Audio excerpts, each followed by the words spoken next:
Hey, everybody. Welcome into the Fantasy Six Pack Network. I'm your host, Dylan Clemons. Here with me as my co-host today is Joe Bond, founder of Fantasy Six Pack. And today we are continuing our training camp check-in shows where we are going around to all 32 NFL teams and interviewing a beat writer, reporter, or fan on what they've heard or seen at training camp. In this episode, we're talking the New York Football Giants, and here helping us do so is Mr. Rudy Gamble from Razzball. Rudy, we appreciate you giving us your time in such a busy part of the year. How you doing today, man? Doing okay. Yeah, just to clarify, I'm just a fan. I'm not a beat reporter for the Giants. That must be a wonderful job. Basically, just asking in every which way is like, so, is Daniel Jones, is he on the hot seat this year? Right. Yep. For Yeah. sure. Are you on the hot seat this year? Yeah. Before we jump into the interview, I just want to remind everyone, please hit that like button. Please subscribe to the channel. Hit that bell for notifications as well so you know when a new video drops on over here. And then you can head on over to fantasy6pack.net/plans to become an all access member. And that's where you get access to our award-winning rankings, draft cheat sheets, an F6P Discord where you get all your custom league advice, custom league questions answered by anybody on the Fantasy Six Pack staff. And that really is the best part of it all. And right now you can also save a little cash at sign up by using promo code F6PNFL24 for 15% off. But that's enough of the shameless plugs. Joe, let's go ahead and hit Rudy with the first question we got for him. So, Rudy, is Daniel Jones on the hot seat? No, just I love it. I mean, it is Daniel Jones, so I just figured I'd razz you a little bit there. But no, in serious talk, how has he been looking in your eyes coming off that ACL injury? We know the one preseason game didn't go as planned, but other than that, how's he looking to progress into the season? I mean, I'm hearing, from what I hear in the limited I see, it seems like he looks like himself. So, I mean, unfortunately, he looks like himself. He's got a beard. But no, I'm not worried about the health. I mean, the knee at least, because he's had neck issues. That to me, that there's nothing I'm going to see that's going to make that concern go away. But the larger thing isn't the concern he's going to get hurt. The larger thing is he's just not going to perform well enough. And the way they've got it, I mean, I think, unless he's very good, this is his last year as a Giant. And I'd guess last year as a starting quarterback in the NFL. So there's nothing I've seen that warrants giving him any benefit of the doubt going in. And because the concerns are still his ability to read defenses, his ability to attack downfield, pocket awareness. Granted, we can all say like, oh, well, they've had bad O-lines and all this stuff, but it's still the big question mark. He might be seeing ghosts then if they start blocking. To me, like one of the big things that, the switch out of Barkley and bringing in Singletary, who's Dable obviously had in Buffalo. I mean, there's a strong signal to me that this is a team that's going to be in the bottom third for designed runs, like the Bills were. Now, that's even saying it being a game script agnostic. So it's not the fact that I think the Giants are going to be trailing, so they'll throw more naturally. I don't see a team with Singletary and two virtually rookie running backs being a team that plans on running a lot. And that's not the worst thing in the world. It makes sense that you got Nabers in there, so you've got a decent wide receiver room. It's just, there's no slack for Daniel Jones. I don't think he's going to get the training wheels quite like treatment that he got in 2022 that set him up to get that second contract. So I think, there might be initial start the game being kind of conservative, but I think it's going to ramp up real quick. I think he's got like 4 weeks to prove himself. I know Locke got a little dinged up in the preseason, but Jones could get cut next. He's not on the books, I think, for next year if they want to, or it's real minimal. So yeah, I could see Locke in as early as week 5. I'm not a Drew Lock fan per se. I don't know many that are, but he did show a little something It might in have to be. Seattle. And yeah, I mean, right. I mean, it's certainly, yeah, he could be a top 30 quarterback, top 20. I mean, and that's in real life. I mean, I think in fantasy, yeah, if you pass enough, Sure. this team, there could be some. I mean, game script is, you're not going to get much running out of Locke. You would add a Daniel Jones, but there is some way somehow that having a real WR1, because we could unlock something in Jones, and he's Very true. with his running, he could be a top 10 fantasy quarterback. I just don't We've picture seen it that. before. Right. I just don't buy. He just, Yeah. his ceiling for NFL quarterback to me is like outside the top 20, and that's just, so there's no way you could justify that contract. And Sure. yeah, I remained befuddled that they didn't see I guess McCarthy as viable. Right. But it's a tough one. Yeah, I would have loved any of those top three. Yeah, for sure. I don't blame you there, Rudy. You mentioned the backfield already, and I'm assuming was a killer for you seeing Saquon leave and head over to the Eagles. He's a nice guy. I don't mind it. He wants to stay in the area. It just wasn't going to turn out well as a Giant. He definitely. I'm not, and they needed to move on. Yeah, it definitely makes sense. You mentioned you brought over Motor Singletary from Buffalo. He knows Brian Dabble's scheme really well. Do you see him just sliding into the Saquon role, or are we going to see a little bit more from the Eric Rays of the world? Tyrone Tracy, I know, is a little dinged up right now. What are your thoughts here on this backfield? I mean, I think Singletary will get the most snaps and touches for sure, but I just think you're not going to have, it's just not going to be the same role. So I feel like he's consistently been Singletary. I want to say he's led his team in snaps every year. Maybe there was a year in Buffalo where it was kind of a share. Mm-hmm. And last year, I mean, he basically took the job from Damian Pierce in Houston. Now that doesn't look as impressive as we're, and like from what we saw, but so I think Dable feels comfortable with him, particularly with probably pass protection, and that he's decent in all phases. But he's not. I don't think the plan's going to be give this guy 270 carries or give this guy 350 touches. So I think Gray and Tracy will, assuming Tracy's healthy, he'll get some run.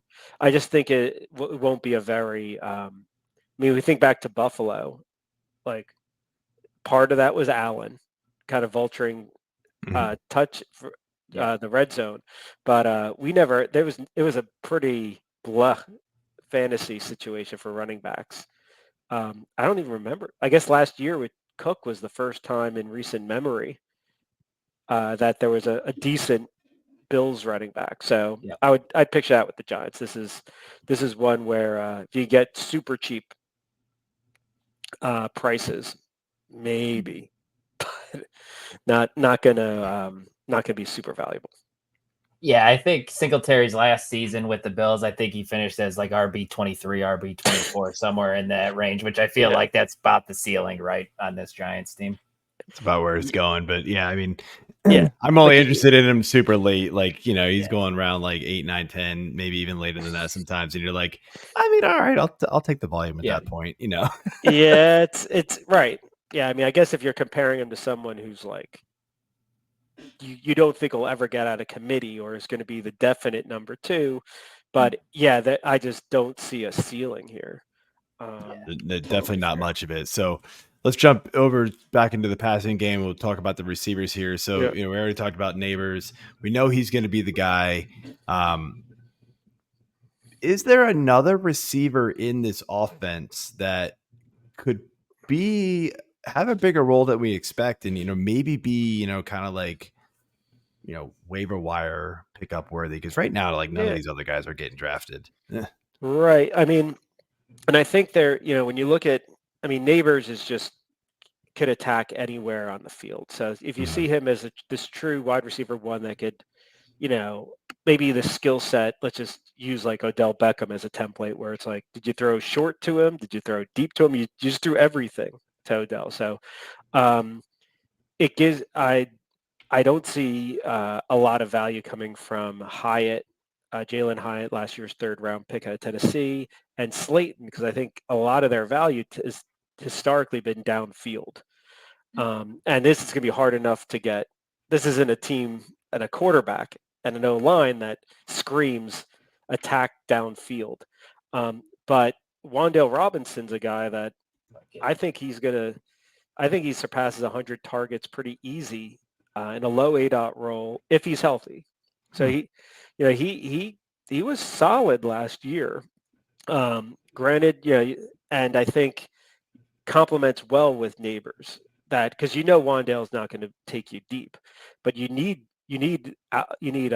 outlets for safety throws to get Jones and quarterbacks in rhythm. If there's nothing downfield, so I think Wan'Dale could be this guy that gets like 7 targets a game, could get up to 80 plus receptions for the year. Granted, maybe 10 yards a catch, that kind of thing. So I think there's some nice value there. He's someone I've looked at later in drafts. Good floor, I think, because I'm just trying to think who's going to catch they don't have a great tight end. The running backs but that running backs are really behind the line of scrimmage. You think 0 to 10, that's not where Slayton and Hyatt are going to eat. They got rid of Hodgins today. So it's all for, I think if Wan'Dale actually gets hurt, they might go the professional slot guy, on waivers, the Jamison Crowder route. Like we need someone because the team like screaming for you could put Nabers in the slot now and then, or throw Hyatt in there to scare the living Jesus out of like a safety. But Robinson, I feel like this offense was set up for Robinson to get a ton. With Nabers getting 1.5 tons. I like to hear that about Robinson. Got a few shares of him in Dynasty League, so that's good news there. Looking at the tight end position, you mentioned it already. It's not great out here after Darren Waller abruptly retired, and that's a different story another story for a different time. That was an season there from him. Well, looking at Daniel Bellinger, you also got rookie Theo Johnson. Rudy, who do you see having a bigger role in this passing game? I mean, I think Bellinger. I think when you look at this team and like if they don't block really well, it's going to be a long year, right? Yeah. So that to me puts a lot of. I'd be real thoughtful on who's my tight end, who's my 3rd down running back. So I think that screams like Singletary's done this. So I'm not worried about Singletary. I'd be worried about the other guys.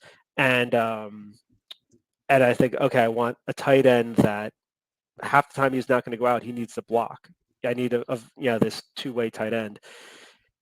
Bellinger is a decent blocker, but most importantly, he's done it for 2 years. So you've got that thing of like, there's always, they blocked in college or they potentially block. You don't, if you're an athletic tight end in college, they don't have you blocking too much. You've got like some scrub that you could, your TE2 does all the blocking, and that's a glory thing. So I feel like Theo Johnson was like that. He's athletic. He's got the size. He's, like where I felt like Engram was always a little too small to be a blocking tight end. He'd always be mediocre at best. Theo Johnson might have potential, but that first year with a tight end, it's a rough position. I don't see him playing like too big of a role. Maybe there's one game where you script it. We've seen that in the past from I think like last year, I think about Green Bay with Tucker Kraft kind of coming in late. But I would say Bellinger has the better numbers, and those are numbers that would be like a TE3 in fantasy, which, not the worst thing if you went cheap on tight end in a best ball.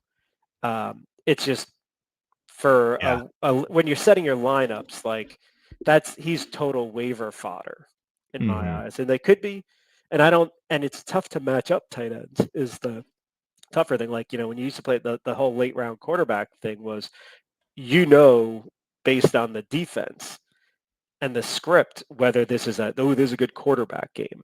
And maybe with running back, because, there's a bit inverse. Tight end, I'm not, like, I can't imagine what scenario, like, oh, this team's a tight end funnel. It's like, they can't. The Giants are that team, so he doesn't get that. There was the one year, I believe it was Arizona, was like the team. It was like, oh, they're playing Arizona, play your tight end, and like every tight end blew up against them. Right. But like that almost never happens. You're right. So it's again, you're looking at it like, it's pretty much, you think of it from fantasy perspective. It's like you've got Nabers and Wan'Dale Robinson like as your WR5, and I mean, in a 12-team league, saying it's like every team can only have would average 2 wide receivers in the top 5. So Nabers and Robinson. So so we'll see. But I mean, there's some level of ups. It is an interesting tight end room. I guess I'd say like that. But not maybe for this year. So I have a feeling there's not going to be a whole lot of excitement with this last question, but this is one that we've been asking everybody that's come on. And is there a player that you think is going to surprise people, good or bad, that, fantasy managers need to kind of keep an eye on? Yeah. I mean, it's hard to be bad surprised because the expectations are so low with the Giants. I mean, I imagine a lot of these might go toward the rookie running back because there's always hope for this. Oh, look at this rookie running back with juice and all that stuff. And Tyrone Tracy is interesting, does not have a lot of miles on him. I mean, he's like the opposite of like maybe a Jonathan Taylor or those old Wisconsin guys that would come in with like 1,000 carries under their belt. I could see something. I think that the thing that would give me the least amount of upside on Tracy for this year is the thing I said about blocking. You don't trust a rookie running back on third down to stay in and get the blitzer. I mean, that is the number one thing you'd want Singletary to do. So I say you're going to rotate guys out. Tracy's going to be a first or second down guy. Get at that would be, and probably leaning more toward second half of the year as he gets healthy with Gray maybe in that role. So when you're targeting like the second RB or let's say the one who gets just less share, whether it's committee or what, you're like, oh, well, is he going to get third down? Like, like going another, like I like Chase Brown a lot on Cincinnati this year. You look at it, oh, he's in the perfect situation because Moss is a guy you don't want on the field on third down. He's such a first, second down guy. You could see games where they trail and like Chase Brown ends up with like 6 targets, maybe gets, a bunch of valuable touches. So that's a challenge with this Giant thing. I think there's not going to be room for that. Singletary will squeeze whatever valuable touches there are. So I would got to go back to Wan'Dale Robinson. The guy gets open in the intermediate, then that's such an underrated skill. It's one that really frustrated me as a Longhorn fan with people kind of like thinking like, what is Xavier Worthy? And like, oh, he's super fast. He's a deep threat. It's like, he's not John Ross. The guy gets open all the time. Like, he's impossible to cover. Like those guys that are so hard to cover 0 to 10, there's a big value in them. And it ain't hard not to get hurt. I mean, it's hard to like to not get like get crushed by tackles. You fall down. Devonta Smith is like slight. So I feel like assuming he could stay healthy with his lower legs. Yeah, there's some value in Wan'Dale. And it's just been such a gross offense that it's a little bit hidden. But it's also just, it's not I don't like I imagine if the truth serum on Hard Knocks would be like, Nabers is great, Robinson's good, Hyatt's fine. Like ideally, you would trade Slayton probably for a guy that is a little bit more multifaceted, and another guy who could do well in the 0 to intermediate game, short to intermediate game. Slayton's always been a weird guy to me, man, because he always seems to flash a little bit during the season. And you're like, why don't the Giants give this guy more run? But every year it seems like they try to replace him with somebody else. He's solid. I mean, he could. It's just that once you get a guy like Nabers, who's like super duper threat downfield, and Hyatt is really whether he can catch the ball and all that. I mean, he had a great last year at Tennessee, basically attacking deep. So it's just saying you've got two elite guys, at least pedigree on attacking deep. So that's where it's just not a good fit for Slayton. Makes sense, So you'd be like, oh, it'd be great to just have another guy who like 1, 2, 3, he's open, which and maybe is like 7'6" and 400 pounds, because then Daniel Jones could definitely hit him, right? So like wan'dale is a little small, so you're a little worried there. So like there's a big target who gets open immediately. Yeah, it's not those are easy waiver, easy guys to find. It would probably be like someone like get me my Longhorn little Jordan Humphrey. If Sean Payton tries to put him on the practice squad for the 400th time, that's who they need to get. Hey man, the Bears released Colin Johnson today, so maybe there's a reunion there for that. He's a bigger target, so he's a bigger target, and he was on the Giants for like a half minute.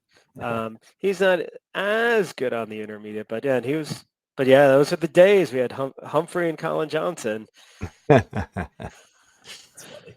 And Duvernay. Yeah, it was a decent wide receiver room. Albeit with like, combined like 50 catches over. Right. It hasn't been the most productive, but they're cashing checks. Yep. Yeah. Get paid. Don't matter. All right, Rudy. Well, I want to thank you for coming on, man. This was great to be able to talk to you about the Giants. Before we let you go, I want to give you the opportunity to let everybody know where they can find you and what you got going on this season. Yeah, I mean, the easiest way to find me is at Rudy Gamble on Twitter. We've got the subscriptions for weekly projections and rankings, as well as DFS over at Razzball. And I'll be competing against Joe on the Fantasy Pros rankings per week, likely falling short, at least based on their methodology. Oh, you should go into my Reddit AMA thread that somebody was like, there's a lot of talk about the Fantasy Pros accuracy contest and how it can be gamed. And I was like, oh, Rudy could talk about this for days. Yeah. Like there's at some point, like, and it happens like probably about like your age, Joe. Dylan looks younger. Like where like at some point you're like, I think I've said that enough in my life. Right. I don't want to be like my dad. Like there's something that your dad says, like, man, he says that 100 times, and if we're in a situation, he'll say it 101st. I literally just said this is like a longer conversation for another day. But my too long didn't read comment was blah. That was it. That was out. No. So so I'm gonna like, nope, won't say it, but yeah. So I'll see if I can beat you on the official methodology this year. All right. Good stuff, man. All right, well, that's all we got. So I want to thank you, Rudy, again, and we'll be sure to reach out soon. Sounds good. Thanks, Rudy. Great stuff. See ya. All right, so that's going to be it for our New York Giants training camp report. I want to thank Rudy again for coming on and dropping a lot of the good knowledge there. Before you go, hit that subscribe button, hit that like button, leave those comments. We appreciate it. And make sure you go jump in and find the rest of these other training camp report videos and audio before your drafts. Have a good one.